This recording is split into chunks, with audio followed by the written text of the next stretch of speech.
хяналт шинжилгээ үнэлгээ дотоод аудитын газрын дарга Сүнжидгой орно. За Сүнжидгойг товч танилцуулахад бол Монгол Улсын их сургуулийн хуульцсан сургуулийг эрх зүйн мэргэжлэр төгссөн. За мөн сургуулийг магистраар төгссөн байгаа. Дээрээс нь холбооны бүгд найрамдах Герман улсын Мюнхен хотын Людвиг Максимилианы их сургуулийн хуульцсан факультетэд магистрийн зэрэг мөн докторийн зэрэг хамгаалсан ийм туршлагатай хуульчин байгаа. Тэгээ та бүхэн өнөөдрийн лекцтэй идэвхтэй оролцоороо халуун дотны яриа өрнүүлсэн хилцүүлэг одоо хилцсэн ийм лекц болно гэж итгэж байна. Ингээд Сүнжид дарга таныг лекцээ тавина гэж урьж байна. Хөлсөөр санаа гэмтэх юм байна. Тэгээд миний докторийн судалгааны сэдв үндсэн хуулийн тэгшэрхийн зарчим хэрэгжил ялангуяа түүний мэргэжлийн зардуулах ялгарлан гадуурхыг хориглох зарчмын хэрэгжилтийн харьцуулсан судалгаа гэдэг юм сэдв байсан. Өнөөдөр энэ сэдвийн хүрээнд би Монголд яг өөрийн судалгаа Герман болон Монгол улсын эрх зүйд тэгээд илүү хувийн эрх зүйд хамаатай байдлаар судалсан байсан. Өнөөдрийн сэдвийг Монголынхаа хүрээнд үндсэн ойлголтыг нь авч үзэх байдлаар хязгаарлаж ингэж авч үзэж болно. За эхлээд бид нар ер нь тэгш хандлага биднэрт тэгш хандж байгаа иргэний хувьд хуулийн этгээдийн хувьд хүний маань хувьд тэгш хандж байгаа бусдаас тэгш хандлага байна. Надад хүртэгдэж байна. Тэгш үйлчилж байна. Ялгарлан гадуурхдахгүй нэгдэг хэр чухал хэрэгцээтэй асуудал вэ гэдэг зүйл гарч ирнэ дээ. Хамгийн эхлээд. Тэгэхээр яг ер нь ингээд түүхийг бид нар харахаар бүхэл улс орнуудын түүх, дэлхийн түүхийг харахаар энэ тэгш хандах хэрэгцээ, тэгш байдлыг мэдрэх хэрэгцээ энэ ялгарлан гадуурхдахгүй байна гэдэг хэрэгцээ бол маш чухал юм байна гэж байна. Энэ дээр яг хамгийн том шалтгааныг нь гэж үзээд дайн болон хувьсгал гэж тавьчихсан. Энэ бол аюул том сонсогдож байгаа. Хувь хүний хүрээнд ч гэсэн, иргэнийхээ хүрээнд ч гэсэн, эсвэл байгууллагын хүрээнд, үндэсний хүрээнд тэгш хандлага гэдгийг байх ялгарлан гадуурхдахгүй байх хэрэгцээ бол хүнд үндсэндээ заяамал юм хэрэгцээ болж байд юм байна л да. Жамсны эрх гэж ярьдаг тийм. Тэрэн шиг байд юм байна. Тэгэхээр энэ дайнуудын шалтгааныг харна. Ер нь бол хэвчлэн үндэстэн нэг үндэстэн нөгөөс илүү гэж үзэн тийм өөрсдөө мундаг гэж үзэн, илүү сайн гэж үзэн. Үгүй бол нөгөө арьсан мөнөөсөө болоод бие биенийг хөлийн зөвшөөрөхгүй төрнө өөр гэж үзэн. Эсвэл өмчийн байдлаас ялгууртайг нь хөлийн зөвшөөрөхгүй хэсэг нь бас энийг хувьсгал болтлоо тэрийг явуулна. Тэгэхээр яг гэхээр ерөөсөө үндсэн энэ хүн гэдэг энэ хэрэгцээ чинь тэгээд бид нар хүмүүс бүгдээрээ нийлээд нэгж болдог. Байгууллага, бүлэг, гүрэн, үндэстэн, янзтан, эрэгтэй, эмэгтэй тэгээд цаашаа нийгмийн нэгжээ гэр бүл гэдэг нь бүрдүүлээд явдаг. Тэгэхээр энд бол биднэрт үндсэн нэг юм шаардлага байд юм байна. Тэг шаардлага гэдэг бол маш чухал юм байна. Энэ бүр хувьсгал дайны хэмжээнд хүртэл ойрч ингэж мөргөлдөөн, зөрчилдөөн гэж хүрэгдэг юм асуудал юм байна гэдэг ингээ харагдана. Тэгэхээр энэ өөрөө энэ 90 оны үйл явдлыг би бас тавьчихсан Монголын үндэсний эрх чөлөөний хөтөлбөрийн гэсэн 1911 оны. Яг шалтгаан нь дандаа эхлээд бид нар үндэсний аюулгүй байдал, эрх чөлөө бидний ингэж ярина. Гэхдээ явж тэр нь тусдаа бүрдэрхээр бид нар өөрсдөө эрх чөлөөгөө тодорхойлох, тэгш байдлыг мэдрэх, ялгарлан гадуурхдахгүй байх эрмэлзэл тэрнээс үүдэлтэй гэж харагдана. Тэгээд энэ эсрэг бол яг философийн талаас нь гэвэл нэлээд олон өөр юм эргцүүлүүд явдаг юм. Тэгээд жишээ олоод энэ дээр нэг оруулсан бүгдээрээ мэддэг сонссондоо бүгдээрээ сонсдог энэ Henry Ford гэдэг хүн байна.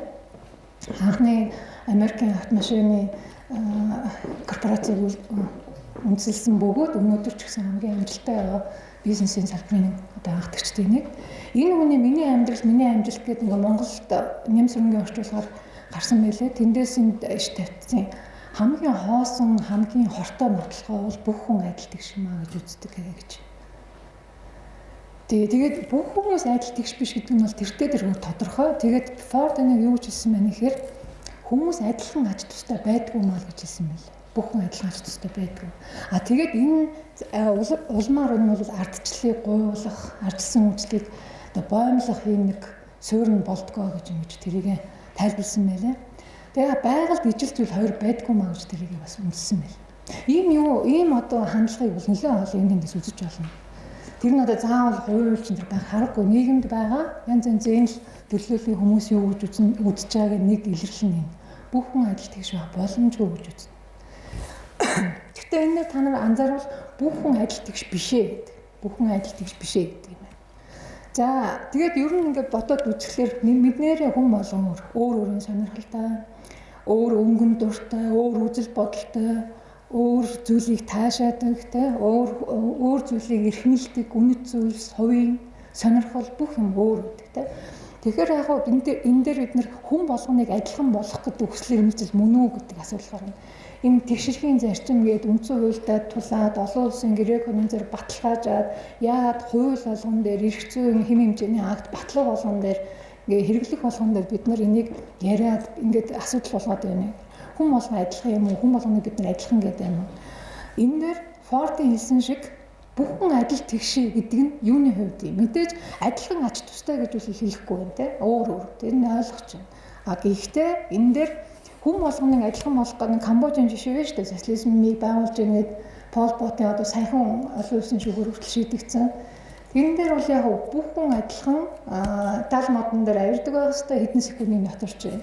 Бүхэн адилхан өндөртэй байх хэвээр, бүхэн адилхан нүдний шилхүү байх хэвээр, бүхэн адилхан юм байх хэвээр гэдэг чинь хамгийн өстой бүх хүнийг адилхан болгох гэсэн оролдлого бол хамгийн радикал жишээ нь бол Камбож гэдэг тэгж хэрэгжүүлэх гэж оролцсон тийм эмгэнэл нь олсон одоо хүндрэлтний түүхийн бас нэг эмгэнэлтэй жишээ нэг ус. Тэгэхээр энэ тэгш байдал гэдгийн цаана их олон утга явд юм байна. Хүн болгон адилхан уу өөрөө биднэрт адилхан боломж байна уугүй юу? Энийг хамгаалж чадчихна уу? Тэгээд үндсэн хуулиар харахаар бид нар бол энэ нь бол олон улсын гэрээ хэлцээрээс л улбаатай. Үндсэн хуулиар харахаар бид нар ингэж уншина.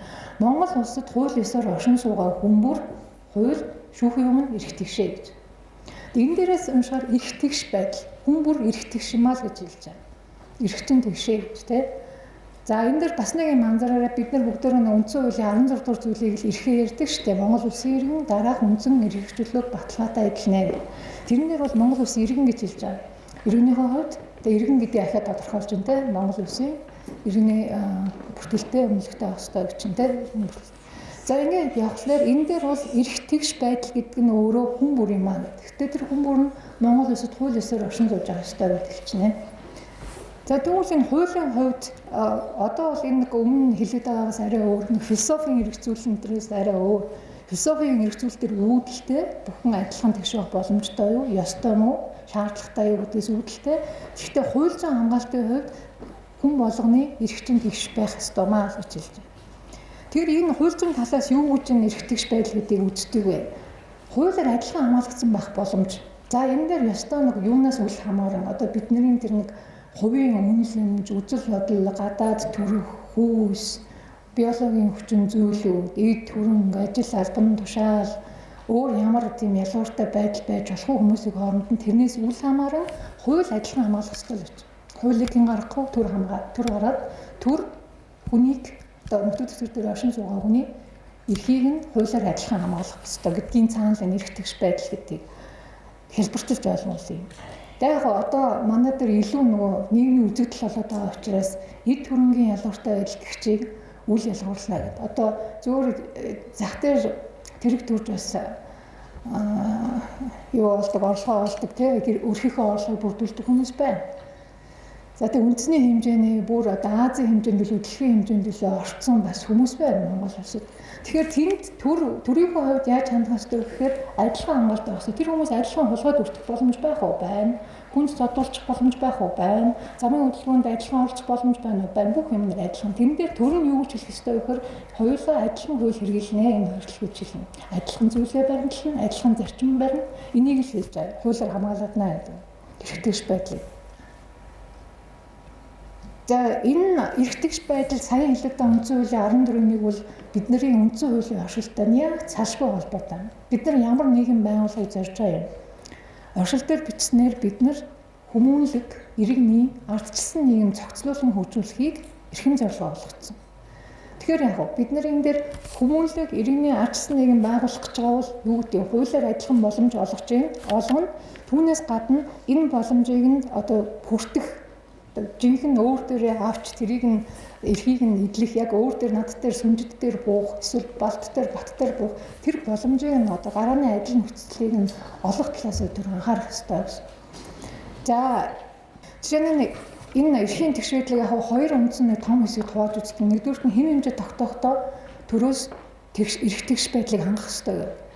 За бид нар энэ нэг үндсэн хуулийнхаа заалтыг харах юм бол зүгээр жишээ болгоод авахлаар хүн бүр одоо сурч боловсрох хэрэгтэй иргэн бүр. Монгол Улсын иргэнгээд 16-гийн 1-ийн 6 дахь заалтыг нь харахад сурч боловсрох эрхтэйг. Тэгээ сурч боловсрох эрхийг уламжлаад цааш нь дэлгэрүүлээд төрөөс бүх нийтийн ерөнхий боловсролыг үн төлбөргүй болгоно. Тэгэхээр эндээс юу үсв? Нэг талаасаа төр үүрэг хүлээн. Бүх нийтийн боловсролыг олох хэрэгтэй. За тэр үүрэг нь юугаар илэрхий? Нэгдүгээр хангалттай хэмжээний байртай, сууцтай тэр сургуулийн хүртээмжтэй байх хэрэгтэй. Юу гэдэг одоогийн тэр баг сумын төвшөндөө ярьлаа гэхэд чинь тэнд үнэхээр малчтын хүүхдүүдийг сургах дотор байр нь байна уугүй гэж бас төрийн хүлээж байгаа үүргийн нэг хэсэг нь болох хэрэгтэй болж таа. Тэгээд нэг багшийн ачаалал дээр 10-аар нэг анги дээр 10-аас итрээд байна уугүй гэдэг чинь бас төрийн зохицуулах хэрэгтэй асуудал мөн болно. Өөрөөр хэлбэл нөгөө эрх тэгш боломжийн яг бодиттой болгох нь бас төрийн үүрэг болж энэ дээр орж ирж байгаа. Сурч боловсрох эрхтэй.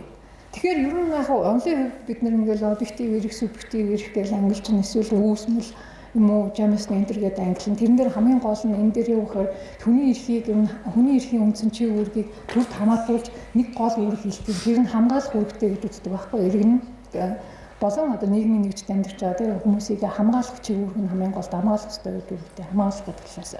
Тэгэхээр би сурч бас эрхтэй гээд манай тойрогт дээр одоо юу байхгүй бол сургууль байхгүй боломжгүй бол би яаж суушаа. Эсвэл нь манай 200 км хоол амьдардаг бөгөөд нөгөө сум нь дотор байранд авах болцоогүй л яах юм бэ? Тэгэхээр бодиттой болгох гэдэг нэг эрх хэмжээг нь одоо яг өөрт нь иргэнд наалдуулах талаас бас тэрийг төр хариуцлагатай болж таарна.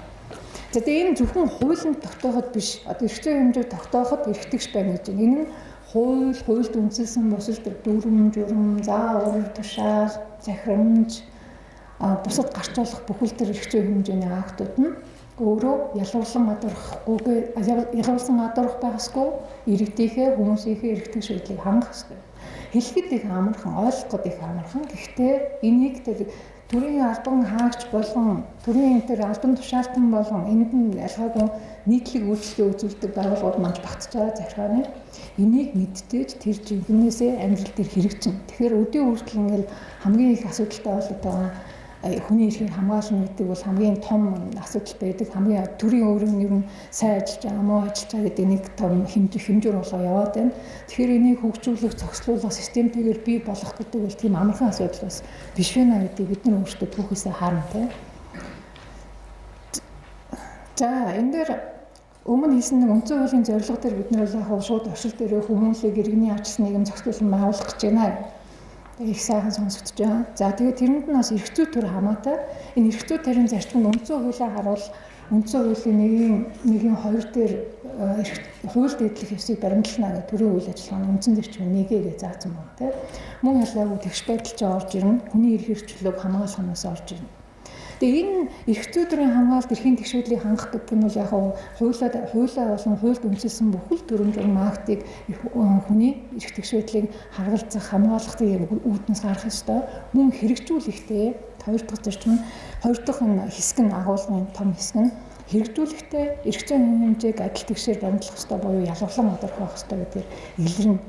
За энэс нэлээд төвөгтэй асуудал нь юу гэхээр нийгмийн оролцооны тэгш байдлыг бас энийг агуулж байгаа гэж үздэг нэг хүмүүнлэг төрийнхөө хувьд те нэг нийгмийн оролцоонд оролцох тэгш байдлыг бас хангах ёстой маа гэж үздэг.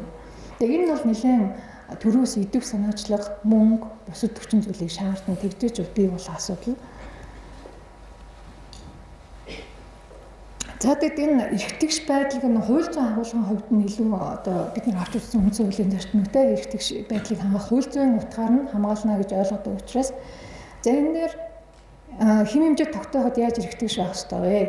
За хууль тогтоогчийн хувьд улсын их хурл. Тэгээд бүх төрийн захиргааны байгууллагууд хэм хэмжээний акт батлан гаргадаг хэм байна. Сургуулийн захирлч гэсэн гаргана, байгууллагын удирдлагч гэсэн гаргадаг, тушаал түүний хавсралтаар тэгээд янз бүрийн эрх зүйн актуудыг гаргаж байгаа. Тушаал нь өөрөө ч гэсэн эрх зүйн акт мөн. Тэгээд энэ дээр энийг гаргахдаа аливаа хууль эрх зүйн үндсэн хуулиар олгогчдын тэр эрх зүйн төрийн зарчмын үндэс байна. Хүний эрх эрхчлөлийг хөндөхгүй зөрчихгүй байх байна. Энэ зарчмын үүднээс яаж тэгш эрхийг хангах вэ гэдэг үндэслийг харгалзах ёстой гэж таадаг. За энэ сүүлд нь бас бүгдээрээ ярина. Гэхдээ энэ дээр жишээлбэл ганцаарчсан хүнд нэг хүнд зориулж юм уу нэг зөвхөн хэсэг бүлэг зориулж тийм хууль батлах ёсгүй гэж үздэг.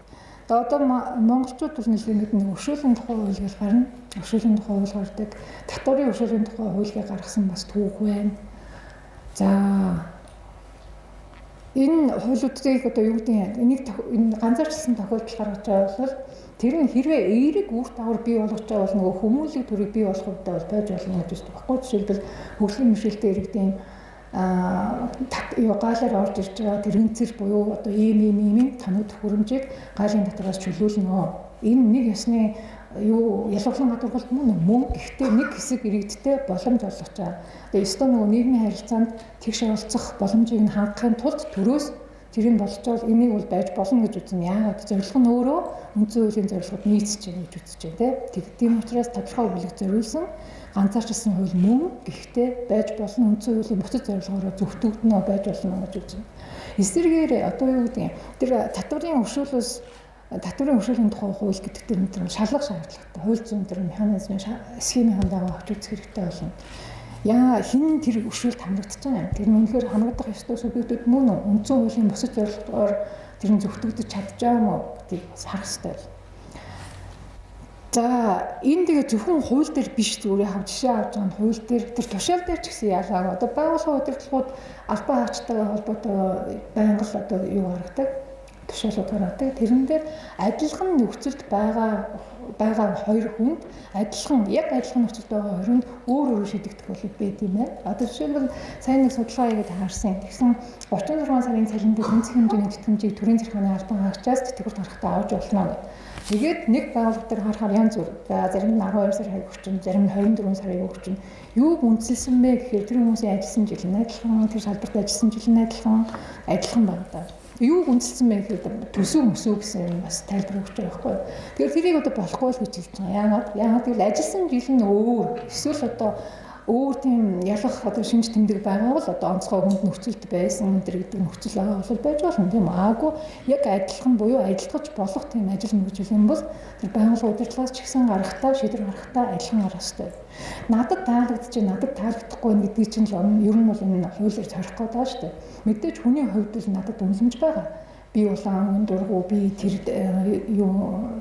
өөр надад тэр уртчтай хүн таалагддаггүй одоо юу ч гэдэг тийм зөндөө хүн болгонд л байдаг зүгээр төрийн төлөөлж ажиллаж байгаа юм бол та энэ шийдвэрийг гаргахтаа эрх тэгш байдлыг хангах ёстой гэдгийг зүйлийг нь зарчмын дагуу шаардаад байна.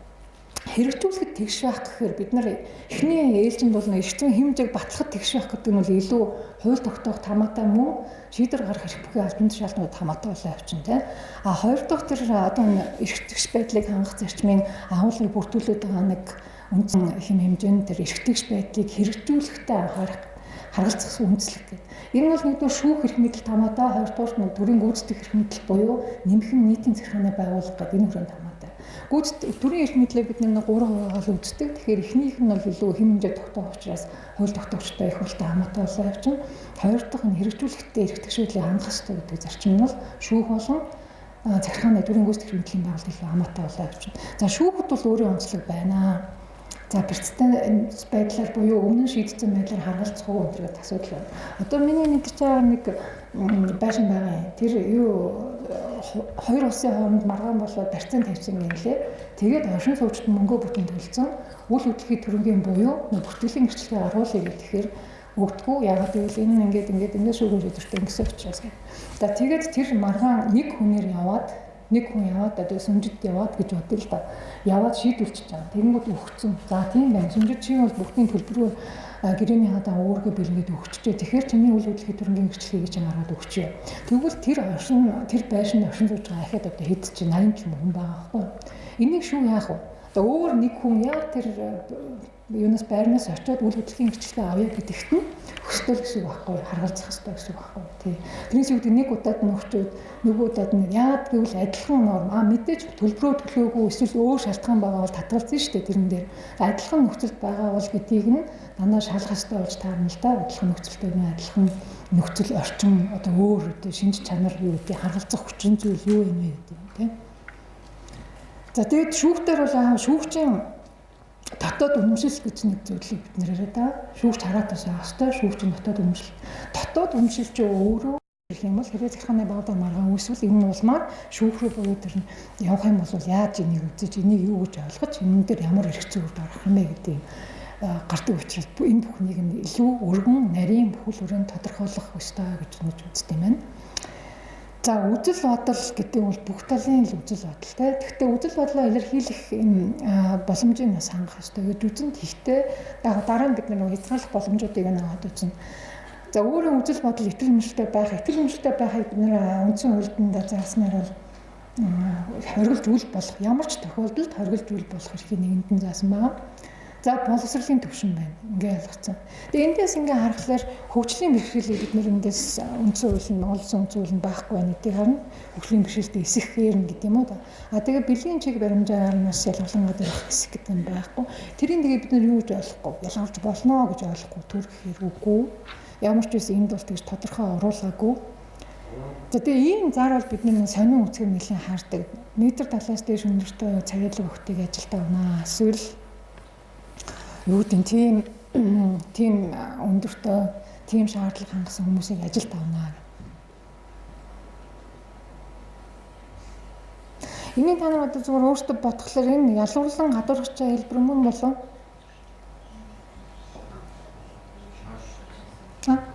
Шаардлага мөн үү биш үү? Мөн. Тэгээ ялгуурлан гадуурхачаа хэлбэр бол мөн. Гэхдээ одоо ямар хэлбэрээр нь ялгуурлаж вэ? Бид нар сайн нэг үндсэн хуулийн нэг баахан заалтууд үзлээ шүү дээ. Өндөс угсаа хэл арсны өнгө гэдэг. Миний алинд нь багтж байна. Метр талаас дээш өндөртэй охтуудыг ажилд авна. Царайлаг энэ гэж бас зарим нэмнэ. Царайлаг охтуудыг ажилд авна. Нас өнгө би харьцаач магадгүй байж болно. Тэгээ за тэдний харьцаатай бай тавил та тийм. Тэр энэ бидний одоо сая ийм юмнаар битээ ялгуурлан гадуурхаараа гэж төр тэлчлээ шүү дээ. Төр түүний бүх байгууллага институт нэгжүүд албан шуулганд ийм хэмжээнд та нар ялгуурлан гадуурхаж болохгүй гэсэн. Энд бол орохгүй байх гэж үзээд тэгээд энэ зарыг бол ялгуурлан гадуурхахгүй гэж үзэх юм биш үү? Яг энэ дээр тэгэхээр нэг хоёр юм ярьж байгаа. Одоо бид нар шууд хэлэх боломжгүй шүү дээ. Метр талтай хүн хөгшин ч гэж болно шүү дээ. Дөрж гарсан метр талтай хүн байж болно шүү дээ, тийм. Тэгэхээр ялгуурлан гадуурхалтыг англи шууд бус гэж ангилдаг. Тэгээ энэ яг онлын нь юу болсныг түүхтэй ингээд шууд гэж энийг хэлэн шууд бус гэж энийг хэлнэ. Зүгээр юу хар хооноор арай хэлбэрчлээд ойлгох юм бол шууд гэдэг нь бид нар шууд юу гэдэг 40 насаас 40-оос доошноос тийм зар бас нэлээд байгаа шүү. 35-аас доош насны 20-оос тэдэн насны гэдэг. Энэ бол юу шууд насаар ялгуурлаж байна. Тэгхгүйгээр юу гэдэг залуу хүмүүсийг авнаа антер гэ сая шиг одоо тийм хүмүүсийг авнаа антер гэдгийг шууд бус гэж үздэг. Шууд бус ялгуулсан гэдэг гэж үздэг. За яг заагаагүй эмэгтэй хүнийг авна гэж заагаагүй эсвэл эрэгтэй хүнийг авна гэж заагаагүй. Гэхдээ нэг өөр үгээр илэрхийлдэг шүү дээ. Эсвэл хөгшин хүнийг авахгүй гэж заагаагүй. Тэгтээ эрч хүчтэй юу гэж гэдэг тийм тэр яг ажлын туршлагатай гэдэг нь юу гэсэн үг вэ? Ингээд тийм байдлаар илэрхийлж байгаа бол тэрийг шууд бус ялгуулсан гадуурхалт гэж үзнэ. Гэхдээ энийг нь бас юу шүүхийн хэмжээнд авч байгаа бол ялгуулсан гадуурхалт мөн л гэж үзнэ. За энэ дээр бол яг зохицуулалт тун хэцүү. Ер нь одоо бол зохицуулалт байхгүй. Нэг ялгуулсан гадуурхалт байгаа. Тэр нь юугаар 3 дахь читгэдэг болмоос би өөрөө биш, миний ямар нэгэн шинж биш. Гэхдээ манай хүүхэд хөгжлийн бэрхшээлтэй юм уу? Эсвэл манай гэрийн хин нэг ижил үйсэн байх юм. Тэрний улмаас нөө бус нь хамаарч ялгуулсан гадуурхтай. Ээж нь аав нь хүүхэд нь гэр бүлийнх нь хүн нь одоо хинжүүдэн тэ. Энэ 3 дахь читгэд дээр гарчвал тэр нь яах вэ? Би тэгэд миний субъектив эрх хөндөгдөөгүй. Тэгээ би заргалдаад явбал миний эрхийг хамгаалах. Энэ ялгуулсан гадуурхалт гэж үзэгдэх үү гэдэг энэ асуудал бол хуулийн зохицуулалтын үед бол яг тодорхой биш одоогийн байдал. За ахад нэг эерэг ялгуулсан гадуурхалт гэж хэлэх үедээ нэг positive discrimination гэдэг. Өөрөөр хэлбэл нөгөө өртөгч этгээдээ, бүлэгтэй, хүндээ эерэг үр дагавар бий болохоор тийм ялгуулсан гадуурхалт гэж байна. Жишээ нь манай нэг хуулийн сонгуулийн тухай хуулийн 27-гийн 2 заасан нам эрслээс нэр дэвшиж байгаа хүний 20-оос доошгүй хувь эмэгтэйчүүдийн төлөөлөл байна. Энэ ялгуурлан гадуурхалт мөн эмэгтэйчүүдийг ялгуурлан гадуурхалт. Ихтэй ямар позитив өөрөөр хэлбэл эмэгтэйчүүдэд нэг арай боломж өгч байгаа хэлбэр нь. За өөр юу гэдэг юм нүд байдаг шүү дээ. Одоо цаадан өрхийн нэг хүүхдийг ингэж дөрөөс өнгөөс ургана эсвэл ийм юмар хангана. Энэ юу цаатнуудыг бас позитив эрэг тэднэрт ашигтай байдал бий болгохоор ялгалан гаргаж хэлдэг. Тэгэхээр positive discrimination энэ эрэг байдлаар эрэг үр дагавар бий болж байгаа энэ ялгалтыг байх ёстой гэж үзэн яагаад үндсэн хуулийн зорилгоо бодох хэрэгтэй бид нар ч хүмүүнлэг иргэний арчилсан юм байгуулах гэдэг байна шүү дээ. Тэр үүдийн тийм нэг харгас юу аргаар биш. Одоо үүд та нар боломжоо олж төр ингээ хангачлаа болоо одоо хууль заасан. Эндээс та нар одоо хүртэх хэмжээгээр боломжоо аваад биш те хэрвээ чадахгүй тийм хэсэг бүлэг байгаа тэрийг яаж дэмжих ямар механизмаар дэмжих гэдгийг нь бас бодох ёстой. Тэрний нэг хэлбэр нь positive discrimination болж байгаа. Магадгүй тэгээд одоо юу боловсролын тухайн хууль дээр юу орж орох хэрэгтэй болж магадгүй шүү дээ. Эрэгтэйчүүдийн код эрэгтэй эмэгтэйчүүдийн гендерийн асуудал, төсөөдлийн асуудал арихаар судалгаанаас харахад бол хамгийн их эрэгтэйчүүдийн бага хувь нь боловсрол хэмжээр бага боловсролоос ахуулаад дээд боловсролоо хүртэл эрэгтэйчүүдийн хувь бага. Тэгээ сургууль завсарлалд хамгийн бага явж байна. Тэгэхээр магадгүй их сургуульд ороход эрэгтэйчүүдийн тэдээс дөрвгүй хувь нь эрэгтэй оюутан одоо нийт эслэгчдийн тэдээс дөрвгүй хувь нь эрэгтэй оюутан байх хэрэгтэй гэдэг код гарч ирэх юм болов үгүйсгэшгүй. Тэгэхээр аль нь ирэхээр эдлүүлэх боломж нь муу байна. Тэр хүнд нь тэр этгээд нь тэр бүлэгт нь тэр боломжийг олж өгөх байдлаар зохицуулах гэсэн үг. Яг тэгээ энэ дээр бол санал зүрдэггүй аюул олон асуудлууд байгаа. Санал нийлдэггүйтэй судлаачдын дунд байх ёстой, байх ёсгүй, үнэн зөв, буруу, үр нөлөө гаргадаггүй тийм асуудал байна. За тэгээ энэ бид нар бол эрх тэгш байдлын зарчим буюу үндсэн хуулийн тэгшгийн зарчим, ялгарлан гадуурхыг хориглох зарчим яриад байгаа. Энийг хэн баримтлах вэ? Энийг бол анханаас нь хэлсэн түүний чиг үрийг хэрэгжүүлж байгаа хин байгууллага юм уу, этгээд юм уу, алтан жуулт юм уу? Тэр болгон энийг хэрэгжүүлэх үүрэг хүлээдэг. Яагаад гэвэл төр өөрөө нийгмийн зохион байгуулагчийн үүрэг хүлээж байна. Тийм учраас энэ үүргийг хамгаалах үүргийг хүлээнэ. За бид нар энэ 19-ийн үндсэн хуулийн 19-ийг нэлээд сайн иргэний нийгмийн байгууллагууд бол маш сайн мэддэг. Энэ нь төрөөс хүний эрх чөлөөг хангахгүйц эдийн засаг, нийгэм, хууль зүйн болон бусад бодлогыг бүрдүүлэх, хүний эрх чөлөөг сэргээн хэвлэх үүргийг иргэнийхээ өмнө хариуцнаа гэдэг заалт байдаг. Тэгээ энэ үрээнд яг хууль зүйн баталгаачаар нь мөн эдийн засгийн баталгаа, яриад байгаа тэр сургууль цэцэрлэгийн хүртээмжтэй байх асуудалчаар нь багш нарын цалин хангалттай байх асуудалчаар нь багш нар өөрсдөө тоон хүртээмжтэй байх асуудалчаар нь гэдэг стандартыг бас гаргах асуудалчаар нь тэ бүгдээрээ төрийн үүрэг болж явдаг байх нэ. Хувийн эрх зүйн субъектүүд хүлээх үү? Яг нийт эрх зүйн харилцаанд бол нийт талд нь дандаа төр буюу түүний төлөөс ихэд орж байгаа учраас ойлгомжтой. Энэ зарчмыг баримтлах ёстой гэж шаардлагач. Хувийн эрх зүйн харилцаанд бол дурын хоёр этгээд уулздаг шүү дээ. Түрээсийн гэрээ байгууллаа. За иргэн сүмжид түрээсийн гэрээ байгууллаа. Иргэн хинтэй ч юм те. Дулмаатай байгуул. Тэгэхээр битээр тэр эрх тэгш байх зарчмыг үйлчлэх ухаандаа нөгөө дулмаа намайг чи хүүхдтэй учраас би хүүхдтэй хүмүүс түрээслэмээргүй байна. Опо мохоолгаач тийм би түрээслэхгүй, самтаа түрээслэхгүй. Тэгээ би тэгэхээр ялгарлан гадуурхчихж байгаа байхгүй. Яагаад хүүхдтэй учраас түрээслэе гэсэн. Тэгээ хоёр хүүхдтэйгээд хэлсэн чинь бага насны хоёр хүүхдтэй чинь түрээслэхгүй. Тэгэхээр би одоо энийг яриад явах хэрэг вэ? Та яагаад гадуурхаж байгаа ангих ясгүй москгүй гэдэг. Юу гэж бодож чинь хувийн эрх зүйн харилцаа. Хувийн эрх зүйн харилцаа гэхээр хөвчлэн л гэрээ хэлцлийн төвшөндөл тэгээ үүсэн шүү дээ. За хувийн эрх зүйн харилцаанд дамжуулаад хэрэгэлдэг. Тэгээ хэрэгэлдэг.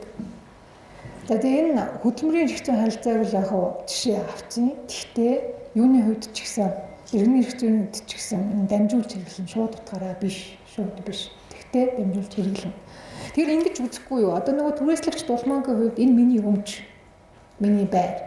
Би хэн түрээслэхээ өөрөө мэдмээр байна. Би өөрөө сонгох хэрэгтэй. 10 хүн ирлээ эсвэл 2 хүн ирлээ тэндээс би сүмжтэй хүүхдтэй сүмжтэй биш тэр хүүхдүүг нь авлаа. Энэ миний эрх гэж үзэж боломж байна. Өмчийн эрхтэй шүү бид нар. Тийм. Тэгээ өмчөө өөрсдөө эзэмших, ашиглах, захиран зарцуулах эрх байгаа шүү бас хуулиар онцлогдсон.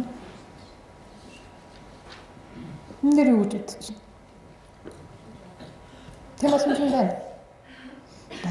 Энд яг энэ бол нээлттэй боломжтой боломж байгаа. Болохгүй болно нөгөө дулмаа тийм боломж байгаа. Зүгээр Германд бол нөгөө хууль гаргасан 2006 онд энэ хувийн эрх зүйн харилцаанд ийм байдал үүсэж байна гэдэг ялгарлан гадуурхалт үүсэж байна гэдгээр тэгээд тэр хуулиараа яасан гэхээр ийм түрээсийн харилцаа, тэр юуны харилцаанд хориглоно гэж байгаа байхгүй гэрээ. байгуулах энэ төвшөнд чинь хөдөлмөр эрх зүйн харилцаанд энэ ийм одоо эрх тэгш биш тэгш байдлыг хангахгүй байх. Ялгарлан гадаргыг хориглоно гэдэг хууль гаргасан. Яг нэг зохицуулалтаагүй орон зай гэж үзээд тэгээ энэ рүү бас зохицуулах ёстой гэж үзээд нэг тийм хууль гаргасан. Тэгээ тэн дээр ингэж зааж байгаа жишээ нь зөв сонирхуулаад. Жишээ нь ажил олгогч эрэгтэй эмэгтэй одоо ямар ч хүн ирнэ штэ. Хүсэлтээ өглөө тэгээд аваагүй бол нотлох үүрэг нь ажил олгогчд өгчтэй байхгүй юу? Тэгээд би ингэж бодож намайг эмэгтэй учраас авсангүй. Хараацаар би жирэмсэн байсан учраас намайг энэ удахгүй ер нь төрөөд ажил хийхгүй мэн гэж бодоод авсангүй намайг гэж би бодлоо.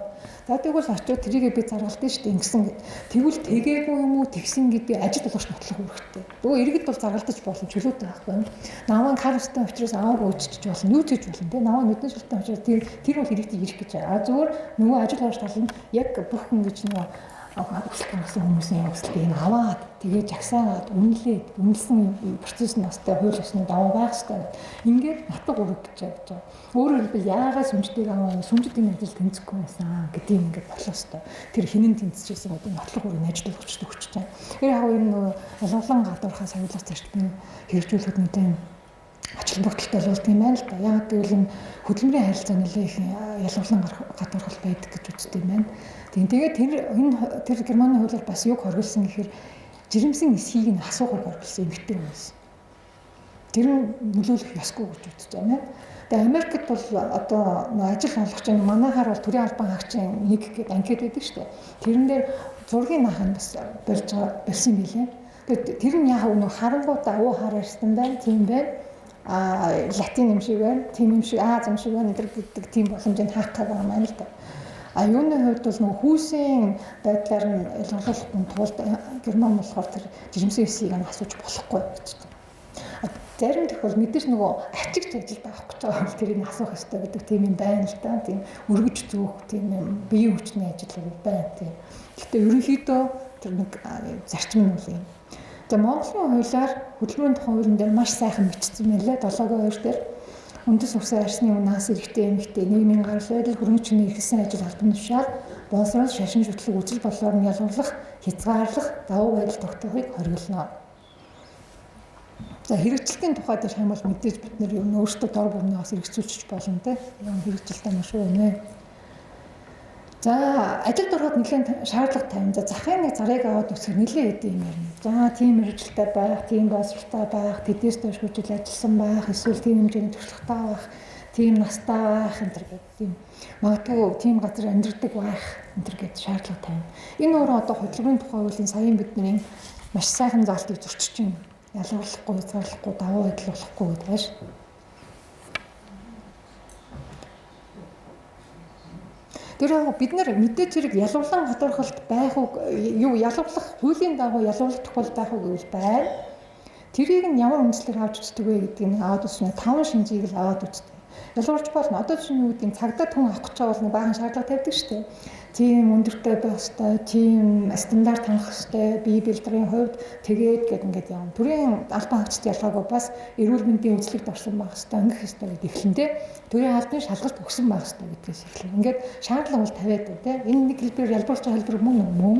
Гэхдээ энэ ялгарлан гадуурхалтыг зөвтгөх хууль зүйн үндэслэл байна уу гэдгийг харна гэсэн үг. Хэрвээ тэр шийдвэр хэрэгжүүлж байгаа байдал, үйлдэл, үйл ажиллагаа эсвэл хүчин ялгарлан гадуурхалтын аливаа шинжийг агуулж байгаа бол тэр нь өөрөө хууль зүйн дагуу зөвтгөгдөх юм уу гэдгийг бид харна гэсэн. За энэ дээр нэг 5 шинж ярьдаг. Нэгдүгээр нь зөвхөн хуульд үндэслэх ёстой гэнэ. Та ялгарлан гадуурхаж байгаа бол зөвхөн хуульд үндэслэх ёстой. Өөрөөр хэлэх юм бол тэр чинь хуулинд аль нэг хуулинд бичигдсэн байх ёстой.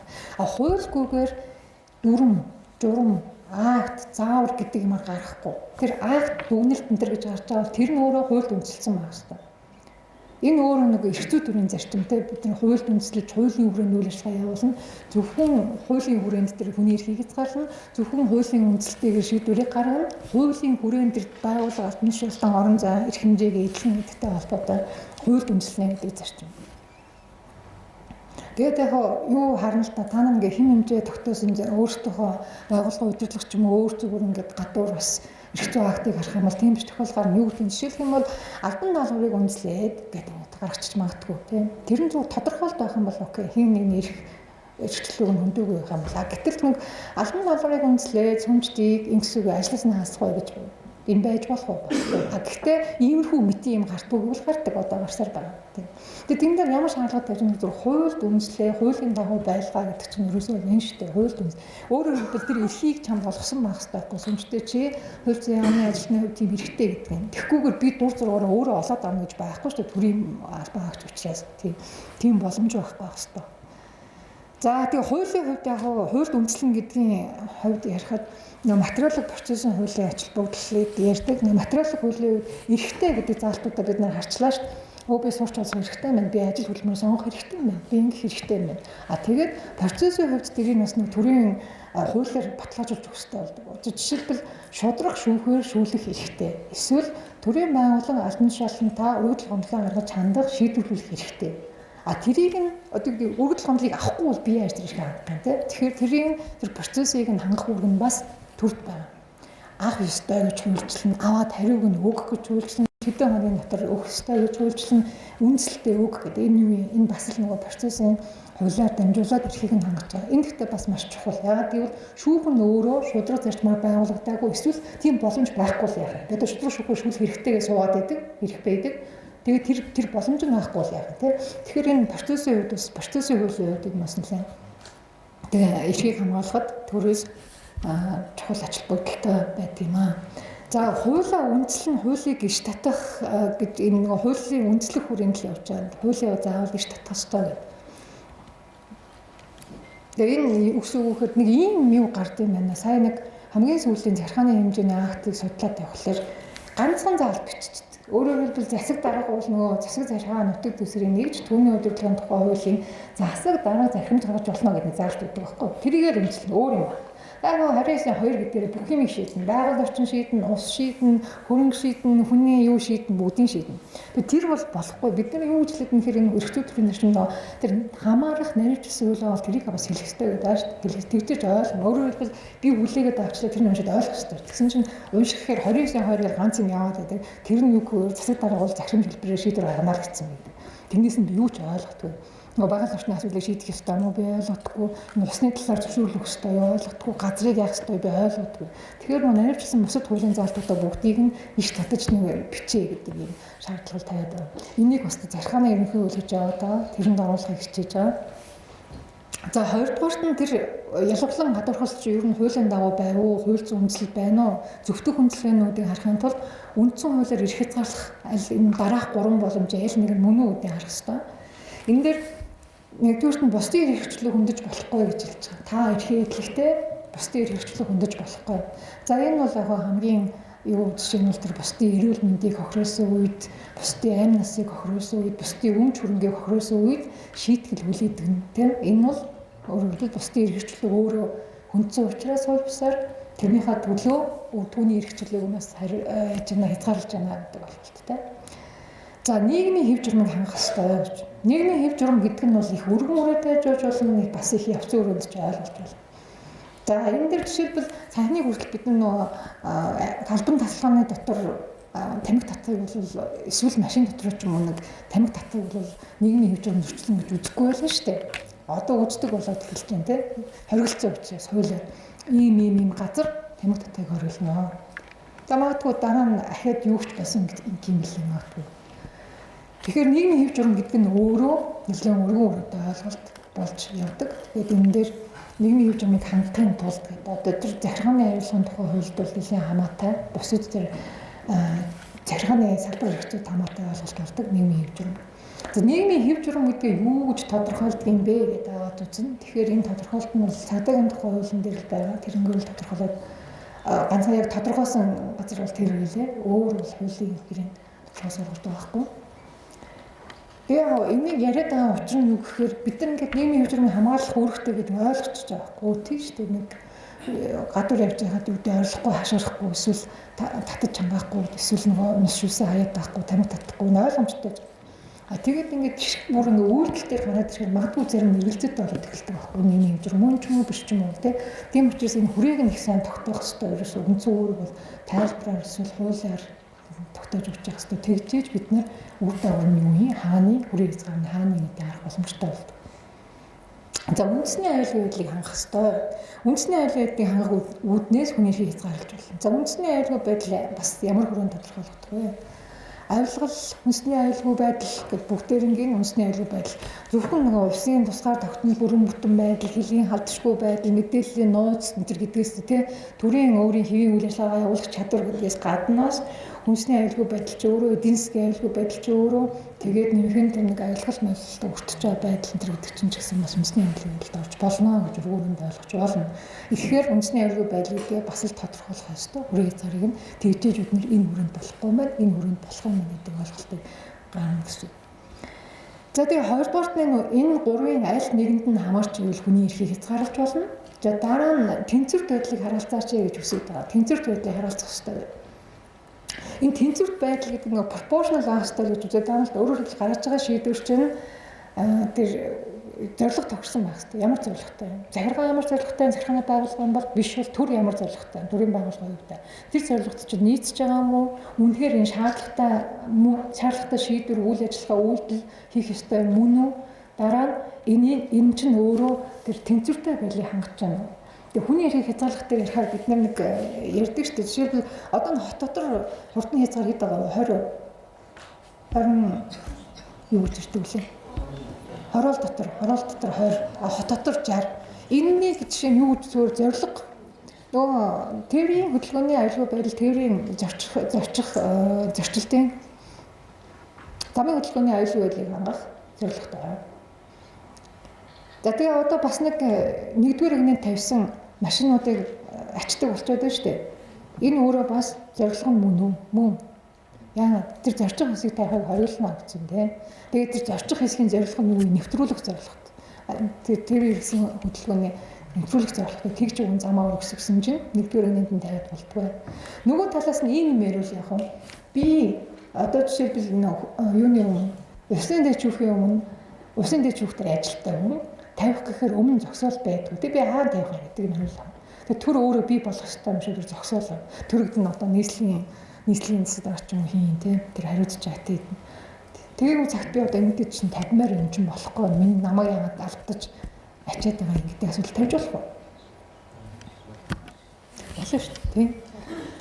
Тэгэхээр яг юу харах хэрэгтэй гэхээр зорилго нь юу гэдэг зорилго нь гоё байлаа гэд бүх аргыг зөвтгөн гэсэн үг биш гэсэн. Өөрөөр хэлбэл юу гэдэг эрүүдэн шүүхийг хэрэглэхгүй гэж зарчим байна шүү дээ. Эрүүгийн медицин шийдэх ажиллагаа дээр яагаад одоо юу гэдэг би мэдээлэл авмаар байна. Тэр хэргийг илрүүлмээр байна. Тэр мөрдөн шалгах ажиллагааг хурдан дуусгамаар байна. Бодиттой мэдээлэл авчмаар. Тэглээгээд нөгөө этгээд чи эрүүдэн шүүж болохгүй л гэдэг ба шүү дээ. Тарамжилж болох. Тэгээ зорилготой хүрэх байсан бол ямар нэгэн арга зорилготой хүрэх хичээх ёстой шүү дээ. Тэгэхээр үгүй зорилго чинь зөв байх ёстой. Дээрээс нь арга хэрэгсэл чинь шаардлагатай бөгөөд тохирсон байх ёстой гэж шаардаж байгаа байхгүй юу? Тэгэхээр бүх арга хэрэгсэл бол зорилгоо зөвтөхгүй. Тэгээ зорилготой та бас зөв тохирсон арга хэрэгслийг хүргэх ёстой. Тэрний тулд бас төрөлгөө харах ёстой. Гэр хэмнэлттэй байдлаа ч гэсэн харах ёстой. Одоо нэг замын бордюрын юу засвар явахаар хамгийн харагддаг юм да. Манай гадаахт нэг явуу хүний бордюр хэдэн удаа авч хэдэн удаа уцааж наа гэдэг ш. Тэр чинь яаж төр өөрөө хэмнэх ёстой байхгүй. Төсөв хэцүүдтэй тийм юм чинь бас хяналт гарна шүү дээ. Яаж нэг төлөвлөгөөний дагуу аль нь эхлээд явах вэ? Усны хоолой явах юм, ямар нэгэн засвар явчаад нэг хуулаар эргээ зам нь тэгээд дараа нь бордюрын тавьдаг байхаар ч юм. Тэгэхгүй тэгэл жил болгоно л нэг замын бордюр авсан тавьсан асуудал болоод тах чи эдийн засгч байдал биш шүү дээ. Хувь хүн байсан бол хэдэж тийм хийхгүй бодож байгаа бүгдийг нь хамгийн хэмнэлттэй яаж хийх вэ гэдэг өөрийнхөө гарах зардлаа каноноос бодно шүү. Тэрнтэй адилхан төрийг бас бодооч гэдэгт энэ зорилго арга хэрэгсэл тохирсон маа шаардлагатай байх гэдэг нь бүгдээрээ чиглэлдэг. За энэ хамгийн сүүлд нь үчсэн нэг энэ зарчмыг илэрхийлээд байгаа тэнцвэртэй байх гэдэг. Энэ нь яг хуу эрхийг хязгаарлахтай юм уу эрх хөвгтөө хит ихсгэх хит багасхыг хориглоно гэдэг. Тэгээ эрүүгийн хуультай холбоотой одоо үйлчилж байгаа тэрнтэй холбоотой нэг баг домог болцсон нэг хэрэг гэдэг юм лээ шүү дээ. Нэг ариун цэцэг үлээ хинтэй аймгийн эхлээд нэг гар утас сулгаалсан дараа нь 10,000 төгрөг хулгайлсан ч илүү эхлээд 10,000 төгрөг хулгайлаад дараа нь гар утас сулгаалдаг ч илүү ямар ч гэсэн 2 удаагийн хулгай хийсэн тэгээ 10 жилийн хорхлоор шийдгүүлсэн гэж хэлдэг ш. Тэр чинь юусээр ямар гин тэрэг зөрчил гаргасан тэрэнд нь тохирсон зэм байх ёстой л гэсэн шийтгэл байх ёстой. Тэрнээс дааж таршгүй юу гэдэг жижигхэн мэдээж тэр хүн зөрчил гин тэрэг хийсэн тэр бол ойлгомж тэрэнд нь хэл хүлээлгүй хүлээлгэн тэгтээ тохирсон хэмжээнд л гэдэг асуудал ярьж байгаа байхгүй. Тэгэхээр тийм нэг хит ихсэх буюу хит багасхыг хориглоно. одоо боломж байдаг тэр боломжуудаас одоо тэр тэнцвэртэй байх зарчмыг хангалтах боломжийг олох хэрэгтэй. Тэгээд боломжийг төр төрийн байгууллага өөрөө ашиглах хэрэгтэй гэдэг төр гарч байна. За хамгийн дөрөвдүгээрт нь хүний эрхийн гол цөм асуудлыг хөндөхгүй гэдэг юм. Тэгэхээр эрх болгонд хөндөж болшгүй цөм асуудал байдаг гэж үзэж байгаа. Жишээлбэл шашин шүтгэх хэрэгчлөө гэж байна. Энэ дээр нэг юм гарна Европын гонуудаар нэлээд хашаа нэг лалын шашинтнууд толгой алчуур зүүдэг тэр зүүхийг нь нийтийн албанд ажиллаж байгаа бол зүүх ёсгүй гэдэг шийдвэрийг нэлээд одоо шүүгдээс гаргасан байгууллагаас. Тэгээд тэрэн дээр шашин шүтгэх хэрэгчлөө ярина л да. Би лалын шашинтан учраас ийм толгой алчуур зүүдэг юм аа. Тэгэхээр нөгөө хэд нь та шашин шүтэх хэрэгчлөөгөө чи хөндөж байна уу, хөндөхгүй байна уу, цөм асуудал мөн үү биш үү гэд шүүхүүд нь авч үздэг. Тэгээ тэндээс харж байгаа гол асуудал нь шашин шүтэх хэрэгчлөөний хамгийн гол хөндөж болшгүй цөм асуудал илэрхийлэл нь юу гэж үзэж байгаа юм гэхээр албадаж хин нэгнийг шашинд оруулахгүй байна. Эсвэл хин нэгний шүтэж байгаа шашнаас албадаж гарахгүй байх гэж байгаа байхгүй. Өөрөөр хэлбэл би хэнийг шүтдгийг тэр нь бусдад хамаагүй. Тэрнээс биш би бүдийн шашинд ингээд эрхээ зүгээд явах нь энэ бол шашин шүтэх эрхчлөний гол цөм асуудал биш ээ гэж үзэж. Эсвэл нэг христийн загалмай зүгөө явдаг. Энэ бол бас биш ээ. Илэрхийлэл нь биш ээ. Тийм. Тэгээд тэмдэгтэй адилхан толгой алчуур зүүх чинь бол яг цөм асуудал нь биш ээ гэж үзээд тэгээд хориулсан шийдвэрүүд гаргасан нь тохиолдод байгаа. Тэгэхээр энэтэй адилхан одоо яг энэ шашин шүтэх хэрэгчлээ ярьж байгаа шиг бүх асуудал дээр гол цөм нь юу юм хөндөж бошгүй асуудал нь юу юм гэдгийг нь харах хэрэгтэй гэсэн. Тэгээ хамгийн сүүлд нь ганцаарчлсан тохиолдол зөрөөс үйл батлахгүй гэдэг. Энийг хамгийн анх эхлэхдээ би бас дурдсан. Аль нэг бүлэгт илүү байдал олохгүй эсвэл аль нэг бүлгийг хууль ёсоор хязгаарлахгүй байх үүднээс ганцаарчлсан тохиолдолд хууль баталгааг хориглоно. Одоо нэг ийм бид нар зайсангийн хамыг бүгдээр бол мэддэг болсон төрийн тусгай хамгаалалттай газар нутаг юм байна. Хуулиар хамгаалагдсан. Тэрэнд нь суурьшил үүсээд эхлээд бүр дундаа ороод төсөж байгаа ч юм уу. Одоо тийм процесс явж байна. Тэгэхээр энийг яах вэ? Хууль нь л ярьж штэ. Төрийн тусгай хамгаалалттай бүс нутаг юм байнамаа гэж чинь тий. Тэгэхээр яг одоо тэгэхээр зайсангийн хамаа суурьч хүмүүсийг яах вэ? Байгаль орчны яамны нэг би ярилцлага үзсэн телевизээр нээлттэй иргэдтэй ярилцчихлаа. Тэгсэн чинь тэн дээр нөхөн төлбөр авна л гэж. Яагаад гэвэл хуулийн заас. Тэгээд нөхөн төлбөр аваад дараа нь одоо энийг яах юм тэрийг бол мэдэхгүй л гэж. Тэгээд суурьшил юмс гэж үзэх юм уу, болох юм уу? Тэр тусгай хамгаалтаас гаргах юм уу, яах юм? Тэгэхээр яг уу энэ дээр юу зөв хэлэх гээд юм гэхээр тусгай бүлэгт илүү олох юм уу? Эсвэл тэднийг ялгарлах байдлаар хууль батлах ёсгүй гэдэг нь төрийн өөрийг үргэлжлэж үзэж байгаа юм л да. Гэхдээ дөрөв хэлсэнчлэн ялгарлан гадуурлалтын зөвтгөх үндэслэл байхгүй бол тийм ээ боломж байх ёсгүй гэж үздэг. Тэгээ энэ чинь юу үүсгэдгээр улмаар эрх зүйн ухамсар нийтийн төртөө итгэл гэдэг юмд хүрдэг. Хэрвээ ингэж л авах юм бол тийм. За энэ би нэлээд багш нар нэлээд их иргэнгээ сонсоод энэ нэг жишээг авч юм аа. Тэр 91 онд Швейцарын иргэн гэхдээ өөрөө Швейцарын нэлээ. Тэгээд лалын шашинтай хүнтэй гэрэлсэн юм байна лээ. Тэгээд лалын шашинтай хүнтэй гэрэлсэн учраас шашинд нь дааж ороод тэгээд энэ алчуур зүүдэг болсон юм лээ. Гэвлүүр гэд яриад байдаг шүү дээ. Тэгээд ийм гэвлүүр зүүдэг болоод тэгээд баг ангийн багш юм байна өөрөө.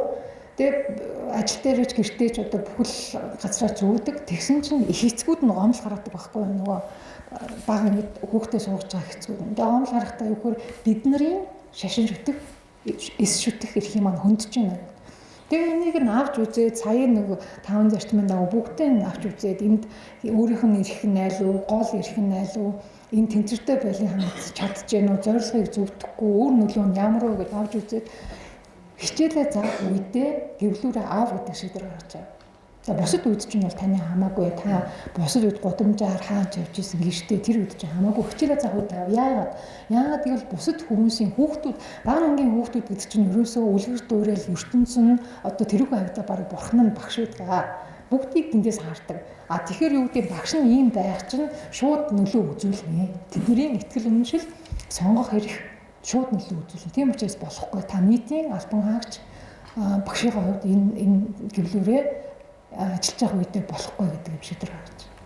Тэгээ бас нэг Италид нэг анги тэд нар ч бол нэлээд католик шашинтай нэлээд гэж нэлээд ихийнх нь ер нь баг бүгдээрээ католик шашинтай. Тэгээ католик шашны илэрхийл болоод ус ангиудтай хэрэгс их зүйд юм лээ.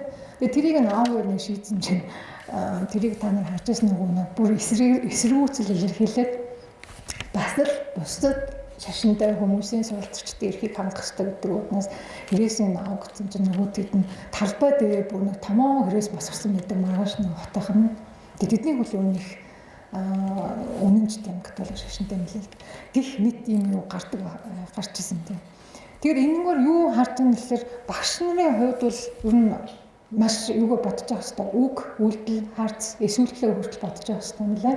Тэгж үздэг юм байна. Тэгээд бага ангийн багш нарын хувьд бол ялангуяа яагаад гэвэл энэ цаана тухайн хүмүүсийг төлөвшөх одоо тэр хүний эрхийг хүний эрх энтер гэж тэгж ярихгүй л хүүхдүүдэд зүгээр юу гэдэг арай өөр хүмүүсийг хүлээн зөвшөөрч сурахад одоо өөр байдлуудыг хүлээн зөвшөөрөх заавал надад адилхан байх хэрэгтэй гэдэг тийм бодол төрүүлэхгүй байхад тэгээд өөр нэг байдлаар хөгжлийн бэрхшээл тэр нийгмийн гарал байдал магадгүй ахын амьдралын төвшөнд өөр байгаа хүмүүсийг хүн гэж харахад нас нь талаа тослоход бол аюул чухал үүрэгтэй мэрэгжил юм байна гэдгийг харагддаг юм лээ.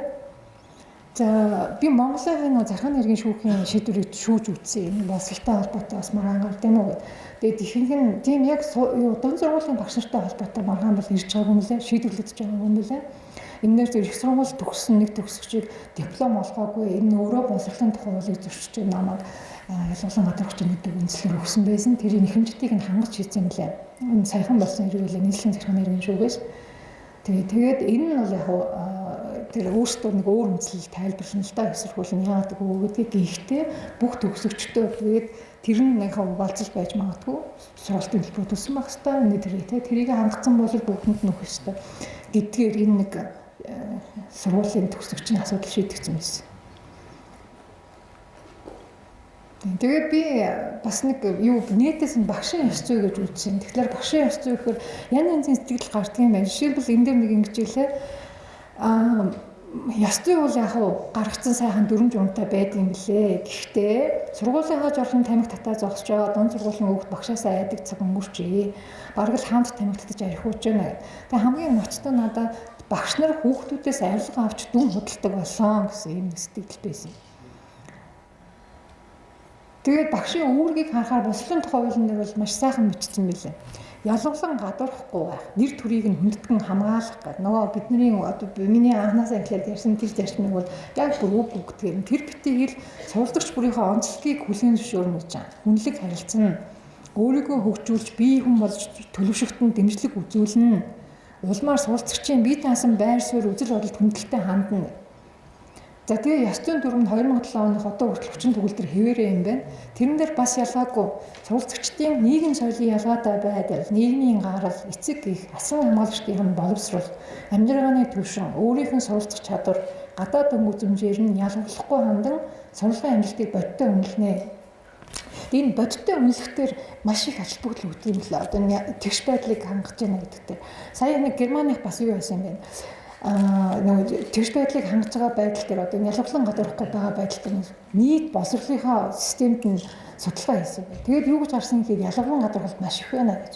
Тэгээд тэр нь юутай холбоотой гэсэн чинь одоо чинь юунаас эхэлдэг гэнэ үгээс чи тэнэг мангар чи арчаагүй дорой өнтер гэдгээс эхэлдэг юм л дээ. Тэгэхээр тэндээс эхэлдэг. Тэгээд зөвхөн өөрөө үйлэх биш тийм. Багш өөрөө чи нэг нусаач чичээд арчаагүй амтан гэхээс гадна хүүхдүүд хоорондоо тэгж харилцаж байгаа хөөгшүүлдэг, чимээг өнгөрдөг. Тэр нь бас ингээд ялгарлан гадуурхалтыг дэмждэг тийм юм уур амьсгал бий болгодог, харуулдаг энэ гэж үздэг юм байна л да. Тэгээд тэдэнд бол яг асуудал нь цагаачлалын гаралтай гэр бүл нэг гадаадаас ирсэн янз бүрийн орны үндэсний эцэгтэй гэр бүл тэрнтэй холбоотой бас их асуудал үүсдэг юм байна. Нэрнээс нь ялгарлан гадуурхдаг юм одоо юу ярихыг нь хэлээр нь өөрийнхөө их хэлээр ярихыг хориглодог юм. Тэгээд хооронд нь тийм бүлэг үүсгдэг гэх ийм асуудал гардаг гинэ.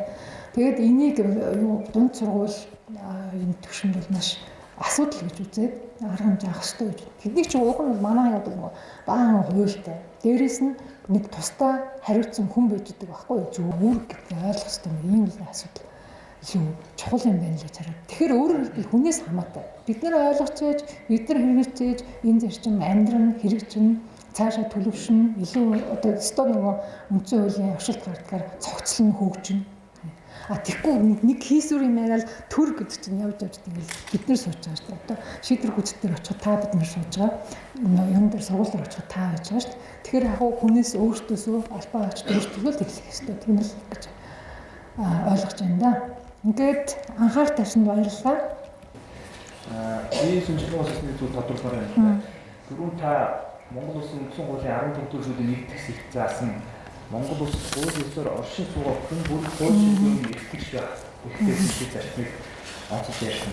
Тэгэхээр үндсэн хууль Монгол Улсад хуулийн ёсоор оршин суугаа гэж онцолсноор хууль бусаар оршин сууж байгаа эрхийг ямар нэгэн байдлаар ягуурлан гадуурх гэсэн тийм зүйл энэ заалтаас ажиглагдаж байна. Өөрөөр хэлэх юм бол тухайн хүн маань өөрөө Монгол Улсад хууль бусаар оршин сууж байгаагаасаа болоод амьд яв хүрхээ ч гэдэг юм уу шашин шүтэх хэрхээ үзэл бодол одоо үндэслэл бодолтой бүхэл үндэстэй тэр эрхээ хязгаарлуулах тэрхүү үндэслэл нь өөрөө манай эмчүүдийн зарж болж юм гэж байна. Тэгээ ер нь яг ийм асуулт ийм бодол бол төрн яагаад хууль ёсоор гэдэг тий хууль ёсоор оршин суугаа гэдэг ийм болцол өгтөр оруулж өгч байгаа юм бэ гэж бодно тий.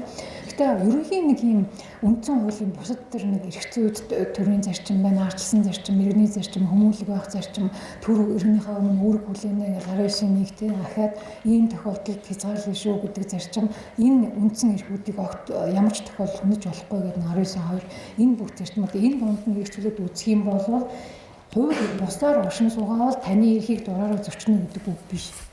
Тэгж яа бусад орнд бол шууд хүн бүр гэдээ оруулцдаг юм лээ, хүн бүр гэдээ онцлдог юм лээ. Гэхдээ манай дээр хууль ёсоор оршин суугаа гэдээ оруулсан гэхдээ хууль ёсоор оршин сууж байгаа бол жишээ нь бид нар юуд нь шүүж болох юм бол асууж тийм биз.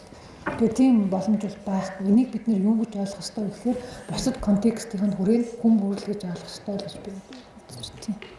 Яг тэгвэл одоо хэрвээ бид нар ингээ ялгаад эхлэх юм бол ёстой нөгөө үндсэн хуулийн зарчимж алдагдах байхгүй юу? Одоо чи хууль бусаар оршиж байгаа юм чинь. Зүгээр хууль бусаар оршин суугаа хүнийг алдаж гаргана маргана тэр асуудал байна шүү дээ. Тэр нь өөрөө хуулийн заасан байгаа хэвээр энэ хүрээнд гэдэг бол байна тийм ээ. Тэрнээс тэр нэг бусад үндсэн эрхийг нь хүндэг талаар тийм асуудал бол байж болохгүй л шүү дээ.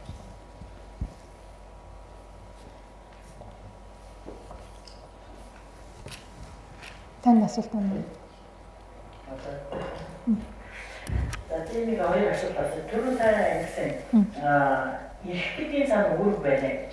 Тэгэхээр хүүхдийн эрхийн конвенцийн заасан 40 хэдэн заалтанд одоо хүүхдэд одоо эрх байна гэдэг үг өгүүлбэр байхгүй. Гэтэл нөгөө манайхан чинь нөгөө хүүхдийн асуудал дээр ирэхэд эрхээ ижиг үүргээ биелүүлсэнгүй гэдэг ингэж яриад байгаа байхгүй. Тэгэхээр хүүхдийн эрхийн конвенцээр хүүхдэд бидээс үүрэг хүлээлгээгүй.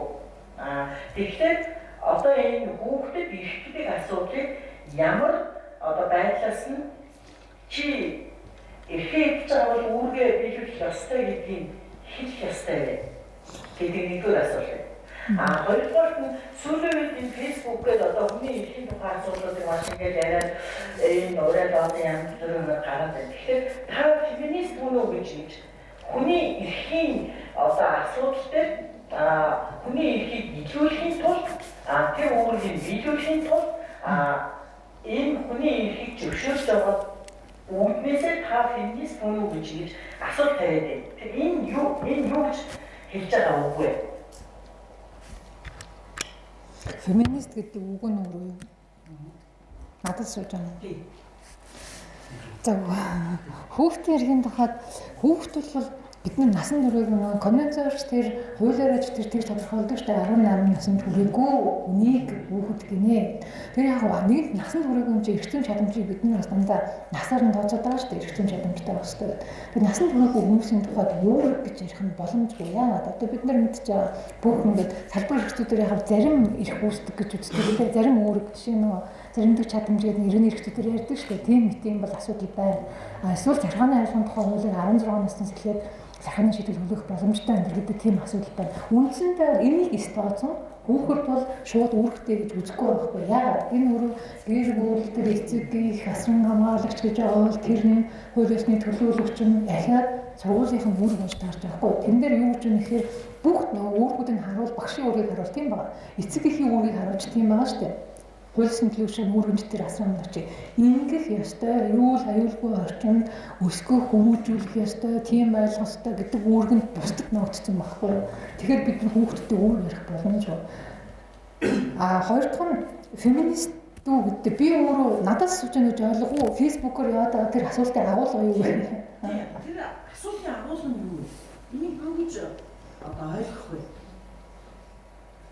Та юу гэж ойлгосон?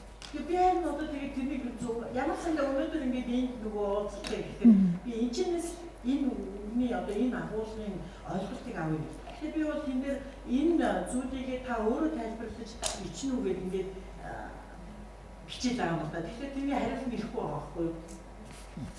Гэхдээ би бол нийтлэл ойлгоод байна шүү дээ. Феминизм гэхээр эмэгтэйчүүдийн эрхийг илүү дүүцдэг одоо тэрийг онгой байлгахыг хичээдэг тийм нэг юу гэж үздэг даа шүү дээ.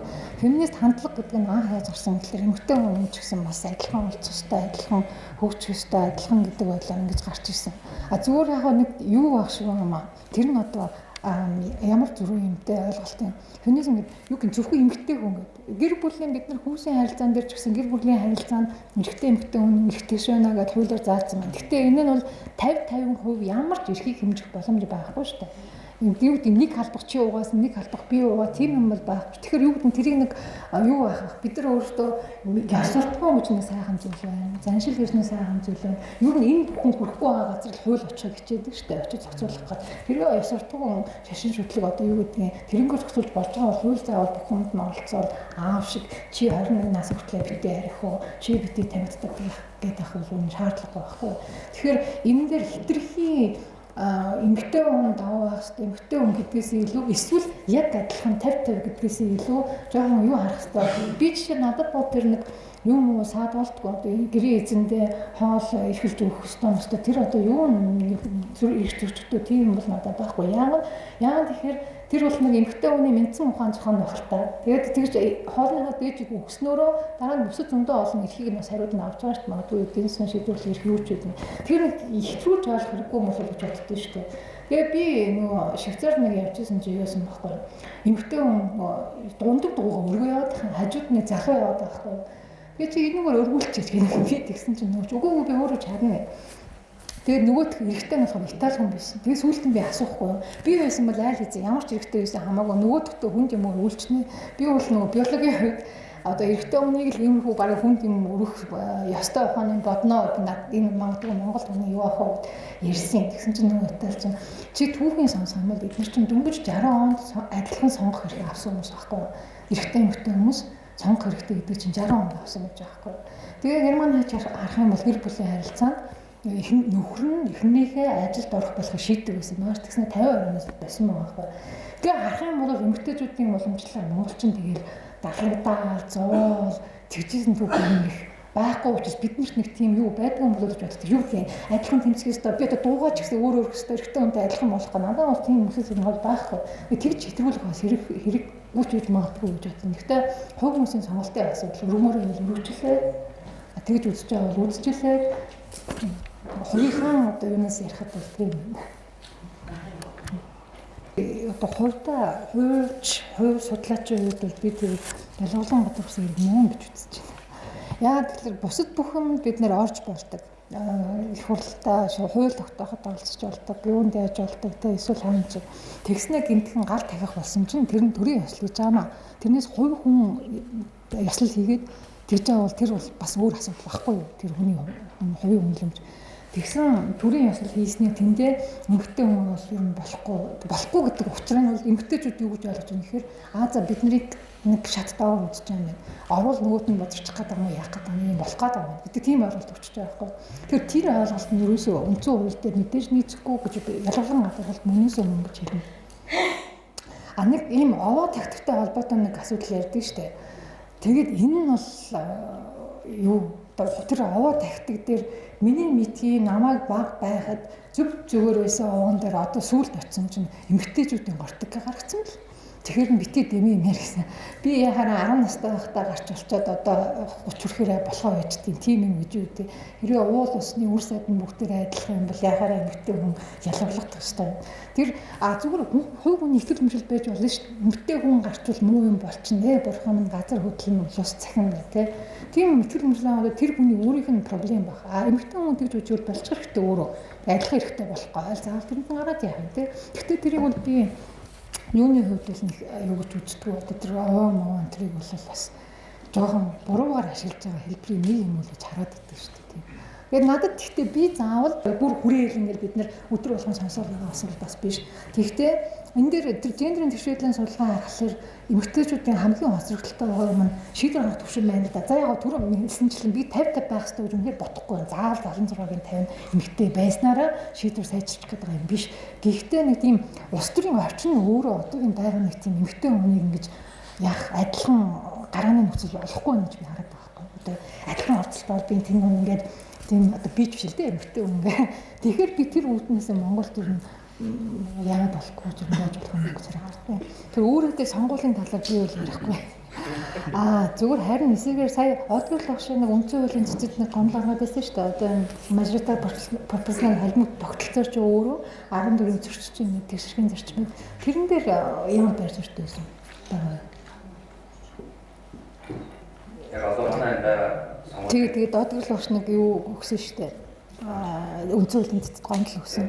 Тэгээд тэрнийх нь үндэслэл нь тэгшэрхийн зарчмыг зөвч өөрөөр хэлбэл яг наадч байхгүй шууд би сонгох эрхтэй баймаар байна гэсэн чинь ингээд ингэчлээ хоёр тогтолцсон гэж хайснараа энэ зарчмыг зөвчөж чинь гэж үзэж өгсөн байна. Яг тэр одоо шинэ авсан үнцгэрийн гарсан үйлдэлний талаар яг сайн хэлэх концепт манай сонгуулийн тогтолцоо угаасаа сонгуулийн тэгшэрхийг зөвчөөд байгаа юм байна шүү дээ. Өөрөөр хэлбэл манай 8 онд явуулсан дээр олон мандаттай тойрог биш олон мандаттай тойрог байж болно. Гэхдээ тэр тойрог бол чинь ижил тооны мандат байх хэрэгтэй.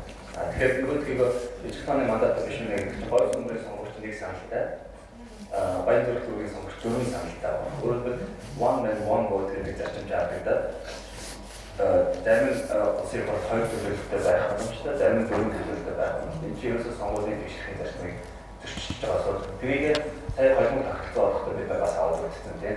Энэ олон мандаттай тогтолцоо байхдаа бүх тойрогуудад ижил байсан. Тэрийг одоо манай нөгөө засаг захиргааны нотод дэвсгэрийн нэгжээр сонгуулийн тойрог авсан. Тэнгүүтээ хүн амын тоонд нь хайрцууд ингэж байна гэж хэлээд байгаа юм.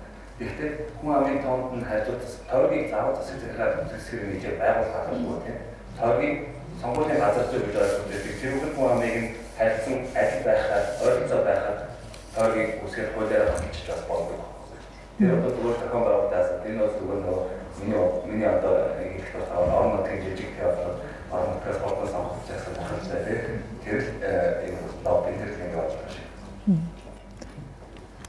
Тэгээ ийм юу юм л нөгөө ялгарлан хадгалдаг хуулиар тэгшэрхийн зарчим дээр маш өөртөө үгийн сонголт манай дээр 2006 оны тэгш байдлыг хангах тухай хуулийн суурилж хийсэн. Тэр нь хүрээнд бол сонгуулийн зарчмыг юус авч үзээгүй. Тэр хүрээнд ямар 7 шинжээр ялгарлан хадгалтыг хориглох тэр нь ялангуяа хувийн эрх зүйд яаж хэрэгждэг вэ гэдэг талаар авч үзсэн гэсэн юм л тийм. Тэр сонирхолтой тэр нэг 2006 оны Германы хуулиар бас ингэсэн. Энэ бэлгийн дарамт гэдэг бид нар яриад байгаа шүү дээ ажлын байрны эсвэл юуны бэлгийн дарамт гэдэг. Тэгээ бэлгийн дарамтыг хоёр хөвчлэн тэр чинь хүнээ хайж ud гэрчтэй юм уу нотлох харамттай тийм болдгоо. Тэгэхээр яах вэ нотлох гэдэг асуудал байна. Тэгээд энэ асуудал байдаг. Одоо дөрвөн нүдний хооронд болдог гэдэг аамал ба хоёр хүний хооронд болдог гэдэг. Тэгээд тэрэндээ холбоотойгоос нэлээд зохицуултуудыг энэ хуулиар оруулж өгсөн. Монголд бас тийм юун дээр нэлээд хэрэгтэй юм шиг. Одоо ажил бол бид нар яг үедээ ингээд юуны төвшөндөө байдаг ч юм уу гүйч юм нэг сайн мэдтгүү судлаад үзэхээр бас тодорхой асуудал хүний эрхийн үндэсний комиссийн судалгаанаар бас орсон байлгүй те.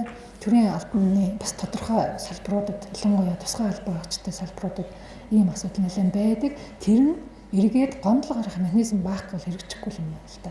Тэгэхээр энэ нийгмийн ажилтнууд байгаа гэж ойлгосон юмд лекцэнтэй нэлээд нийгмийн ажилтнуудын би айгүй гол үүрэг нь бол хараад бусаар аль болох тэр нэгжээс хараад бусаар хувийн мэдээллийг чанд хадгалаад Тэгээд тэр зөвлөгөө өгөх уу тэр эрхийг хангах механизмыг зөвлөх тэр арга замыг хайхад айгүй гол үүрэг нөх хэрэгтэй л гэж харагдаа.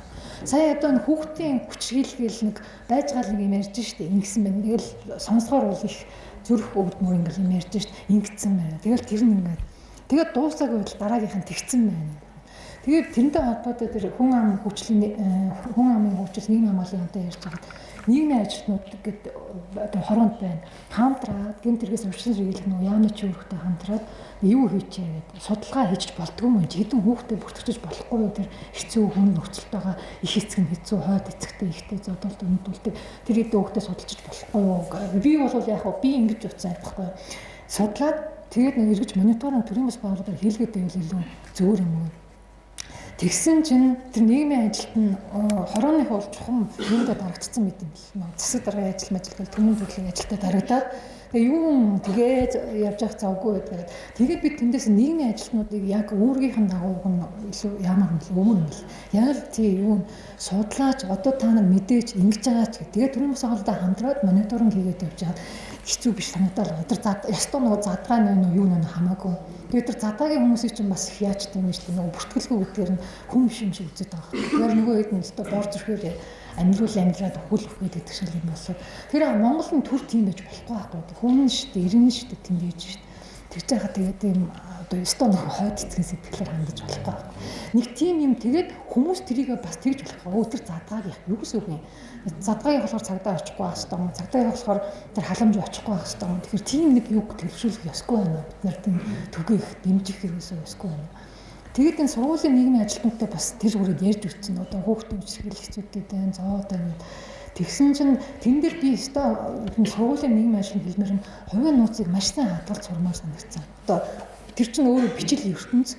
Тэгээд том хүн биш учраас том хүн бол учраас болчих. Нууцыг маань задлсан байсан ч гэсэн очиод гэдэг тэр баг учраас болчих. Тэгтэл хүүхдийнхтэй тэр аюул чухал юм лээ.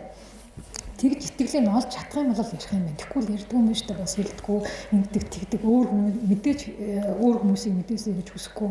Ер нь хэн ч гэсэн тийм ч хувийнхаа тэгэл муу сайн бүх талыг хэн дамжуулаад авчих сонирхолтой юм байхгүй шүү дээ. Тэгэхээр яг хөө тэрнтэй холбоотой ер нь тэр нэг нууц садлах ялангуяа хүүхдүүдийн нууц садгалах тэр нэг хувийн байдалтай холбоотой асуудлыг хадгалж сурах хэрэгтэй санагдсан. Хэрвээ чиг өөрийнхөө даа олж мэдсэн бол хүүхдтэй ойлгох тийм шаардлагатай юм шиг санагдсан. Энэ зүгээр одоо бодлоо хуваалцаж байна тоо хүүхдтэй холбоотой.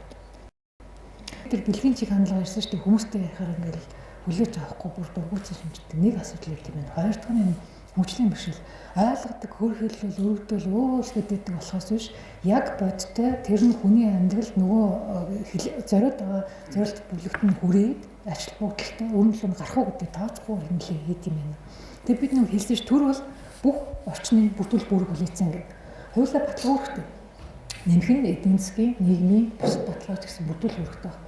Тэр үгүй хөгжлийн бэрхшээлт иргэн энгийн шүү гэдэг нэг барилгын стандарт гарсан тэр нэг юу гарсан одоо нэг бага олон боломжууд байгаа юм шиг яг тэр халамжийн тухай хуулийг харахаар уншигддаг байхгүй. Тэгэхээр одоо гараад өдөр үйлчлэгээ үзье байхгүй. Ямар ч газар тийм одоо манай хэдэн театруудаар тийм боломж байна байхгүй. За нийтийн үйлчлэгээ төрөөс авъя гэхэд хүртэл тэр нь асуудалтай. Яг нэг юу болдог. Одоо энд хүртэл орж ирэхэд те нэг лифтний явдгүй хоёр дахад. Ингээ нэг тийм тэрийг өөртөө бид нэр анзаардаггүй байхгүй. Ягаад гэвэл бид нарт тулгардаггүй юм байна л да. Тэгээд яг энэ судалгаа хийх юм уу ингээд яг яваад үсгэрд яг үнэхээр тэр асуудал юм байд. Энэ хэний боо төрийн хэлбэрүүлэлт төр яах ёстой гэхээр өөрөө тэрийг бүгдийг бодож зохицуулж хангах үүрэгтэй байхгүй. Тэгээд нэг ийм бас нэг үзэгдэл нэг хатгаруулахгүй их зөөр юм шиг байна. Тэр нь цөөхөн хүмүүс төртөмжтэй юм чинь нийтийн гэдэг үгээр алхахлаар байдаг шүү дээ. Тэгэхээр тэрийг бас яг хөгжлийн бэрхшээл гэдэг үг тэгж хэлдэг л дээ. Ер нь нийтлэг хэлчих гэдэг юм бол нийтийн ашиглах шүү дээ гэдэг байхгүй. Өөрөөр хэлбэл хувь хүний эрхийг нийтийн ашиглахын үүднээс зөвшөөрч болно гэдэг бол байхгүй шүү. Хувь хүний нэг хүний эрх ч гэсэн ялгаагүй үн цэнтэй эрх чөлөө гэдэг. Би энийг нэлээд судлаач одоо доктор, профессор нэг хүнтэй ярьж үтсэн. Тэгээд тэрнтэй юу ярьсан гэхээр энэ зам тавихт асуудал болж исэн байхгүй. Энэ яг замын цагдаагийн хажуу талыг замыг тавих гад тэгээд тэндээс нэг хүн хөдлөхгүй байсан. Бодвол нөхөн олгор дээр тохиролцоог бол байх л та. Санаанд нь хүрсэн тохиол оруулахгүй л гэсэн баг. Тэгсэн чинь тэр багш юу гэж үздэг гэсэн гэхээр хөдлөх ёстой нийтийн арьсан шалгах гэсэн баг. Үгүй төр өөрөө тэр хүнийг өмчлөгээд өгсөн бол уучлаарай тэр хүмүүс өөрөө нөхөн олгороо шаардах хэрэгтэй шүү дээ гэд хэлэхээр би болохоор нэг юу болж тараа нөө дандаа ирэхэлжүүлээ ярьдаг хүмүүсийн нэг болж тараад тэр онцлогоор өөрөө нийтийн ашиглал байна. Тэгэхээр бид нар тэрийг ингэж бас нэг юм ингэж нэг тогоонд нийтийн ашиглал гээл юу мэддэхгүй нэг юм чихээд байх хэрэггүй байхгүй. Бид нар бас хувийнхаа эрхчлөлөө бодох ёстой шүү. Бидний хувь дээр болоод ирэх юм бол яах вэ? Төр өөрөө өгсөн байхгүй. Тэр газараа болно гэдээ өгснөө сүүлд нь өөрчилж байгаа бол төрийн асуудал байхгүй. Төр өөрөө зохион байгуулалтаа хийх ёстой. Одоо гарах нөхөө болоор гарах ёстой. Төрийн асуудал. Тэрнээс тийг уучлаарай түрүүн буруу хийчихээ. Одоо тэгээд тийм юм байхгүй. Нийт ашиглал ингэж. Тэр бол жинхэнэ нөө социализмын арга байсан юм чинь. Тэд 99% ингэсэн юм чинь чи даг гэдэг чинь. Тэр бол социализмын арга байсан шүү дээ. Тэгэд чи нийгмийн л амтан. Тэгэхээр ингэж оролцож ийж юм үзэж харж ажиллаж ийж эсвэл тэг хүмүүстэй хамт олонтой байж ийж тэгдэж л нэг хүн гэдгийг мэдэрдэг. Тэрнээс нэг тусдан суучаал бэлэн хоолны нөгөө сайхан хичнээн ч гоё байсан. Тэр нь бол тусдаа аюу болж чаддгүй юм байна л да. Хүнийх нь утгыг илэрхийлж чаддгүй нийгмийн амтных нь хувьд. Тэгэхээр тэр оролцоон суурьсан хандлага гэдэг би зөв хандлага яваад байна гэж бодоод байгаа. Нэг iPhone өндрийн дэмжиж байгаа тэр хандлага аюу зөв юм байна гэдэг. За анхаарал тавьсанд баярлалаа. Маш их өнөөдөр хийсэн сүнс баярлалаа.